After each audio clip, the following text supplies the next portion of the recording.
Assalamualaikum warahmatullahi wabarakatuh. Kembali lagi bersama saya Muhammad Agus Ferdiansyah, NPM 719212790.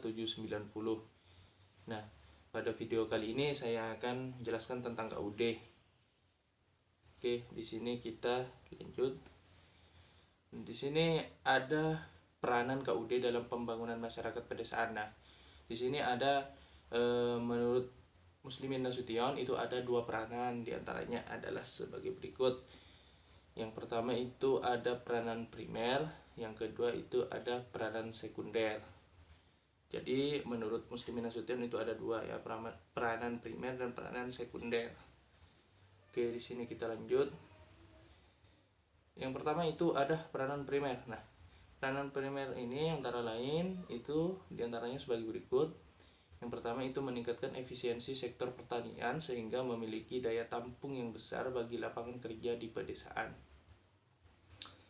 Yang kedua itu mengurangi kebocoran nilai tambah sektor pertanian, di mana kelemahan sistem kelembagaan pertanian dapat diminimalisasi. Yang ketiga itu ada semua daya masyarakat berpendapat, menghimpun semua daya masyarakat berpendapatan rendah agar mampu terjun ke dalam bisnis yang berskala lebih besar. Yang terakhir itu memberi jaminan terhadap risiko yang dihadapi oleh anggota masyarakat berpendapatan rendah. Jadi peranan primer ini yang untuk yang terakhir itu memberi jaminan ya terhadap risiko yang dihadapi oleh anggota masyarakat yang memiliki pendapatan yang rendah agar dapat diminimalisasi. Oke, lanjut. Yang kedua, di sini ada peranan sekunder. Nah, yang kedua ini adalah peranan sekunder, itu antara lain ada dua di sini. Yang pertama itu adalah koperasi berfungsi sebagai penghubung atau sebagai lembaga yang menampung kegiatan antar sektor di pedesaan yang dimiliki oleh pengusaha kecil. Jadi koperasi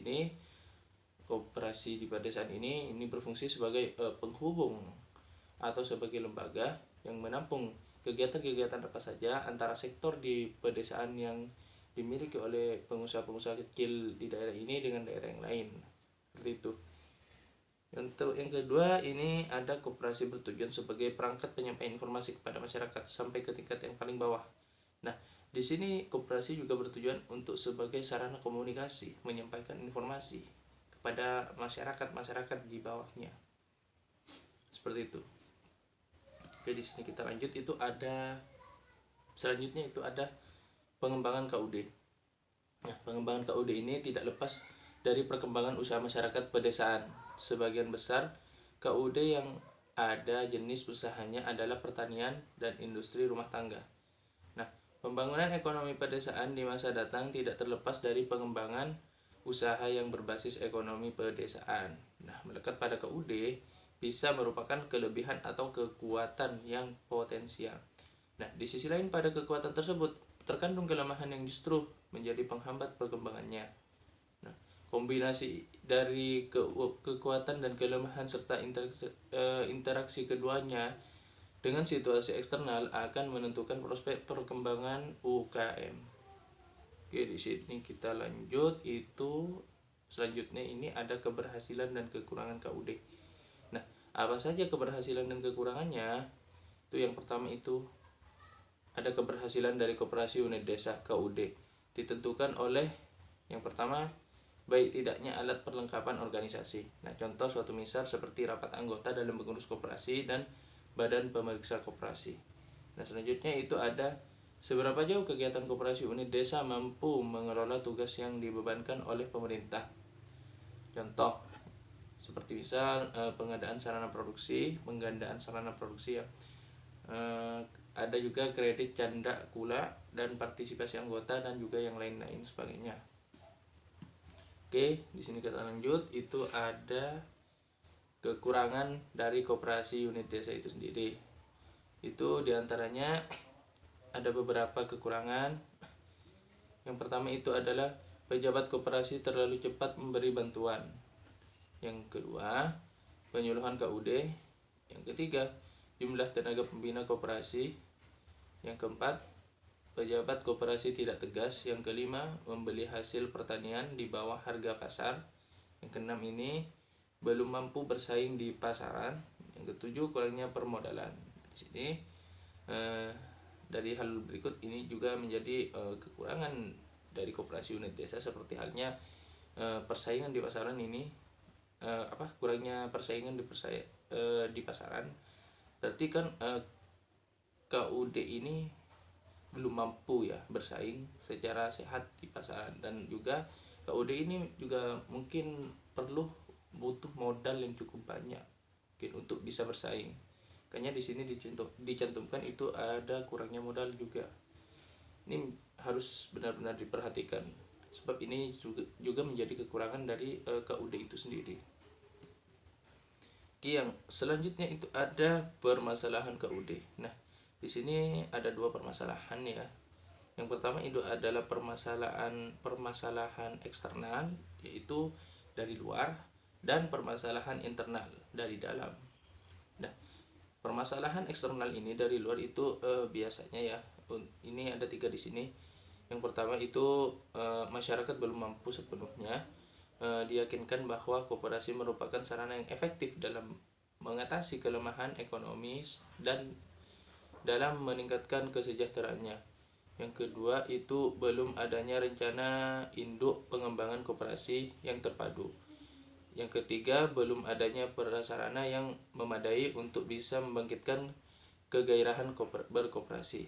Nah, di sini juga ada permasalahan internal, permasalahan dari dalam KUD itu sendiri. Nah, sini juga ada 3 sama. Yang pertama itu ada KUD lemah dalam organisasi dan manajemen. Yang kedua itu ada sarana pelayanan dan modal yang belum memadai. Yang ketiga, yang terakhir, kurangnya pengarahan yang tepat dalam kesinambungan pengembangan kegiatan ekonomi. Oke, di sini kita lanjut. Selanjutnya itu ada program pembinaan dan pengembangan KUD. Nah, tugas utama BUUD adalah untuk membantu para petani produsen dalam mengatasi masalah proses produksi, termasuk kredit dan ketentuan bagi hasil. Nah, penyediaan sarana produksi serta pengolahan dan pemasaran hasil produksi. Dan BUUD juga melakukan pembinaan terhadap pembina KUD untuk tetap mempertahankan kualitasnya. Oke, lanjut. Di sini juga ada strategi pembinaan dan pengembangan KUD. Nah, strateginya ini mengingat luasnya permasalahan yang dihadapi serta keterbatasan daya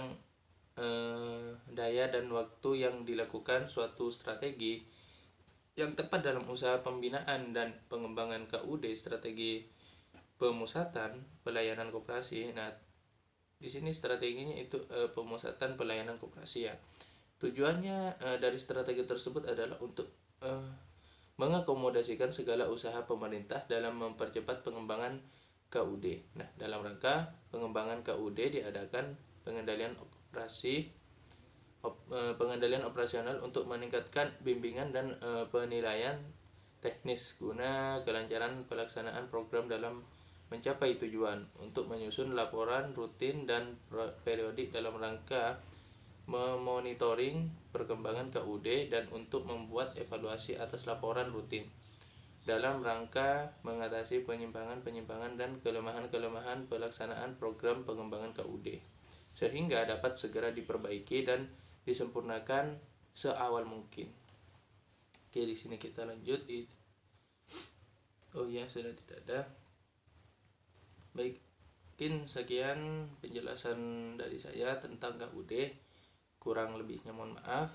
Akhirul kalam, wallahul muwaffiq ila aqwamit thoriq. Wassalamualaikum warahmatullahi wabarakatuh.